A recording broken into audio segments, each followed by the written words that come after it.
tak blízko a pritom ďaleko.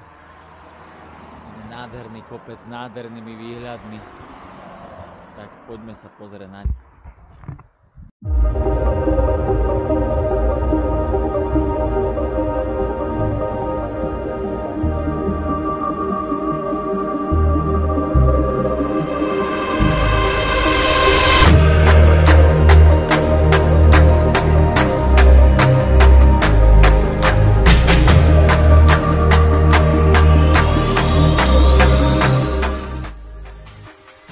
Tak blízko a pritom ďaleko.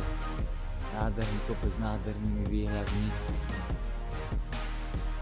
Tak trvalo to 1,9 km, 20 minút takým polobehom, aby sme tu prišli a ukázalo nám nádherné miesto menom Vyšehrad.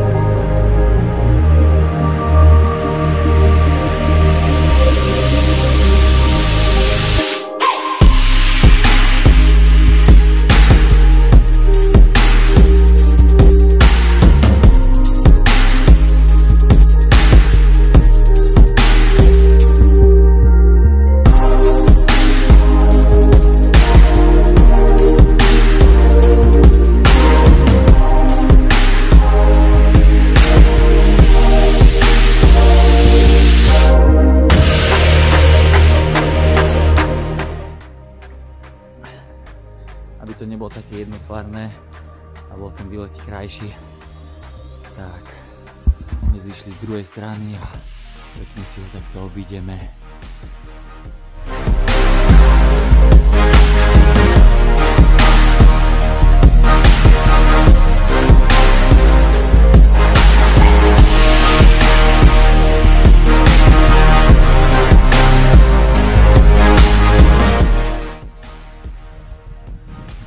Z ďalšieho uhla môžeme vidieť kopec Vyšehrad.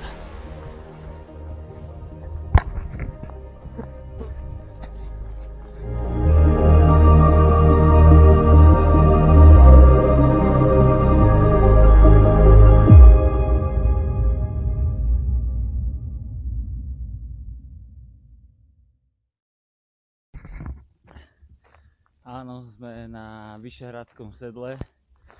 Tak celý okruh nám zabral 5,8 km a oplatí sa ísť navštíviť toto miesto. Parkovisko od značky je takmer 20 metrov, takže úplná pohodička. Miška nás tu počkala.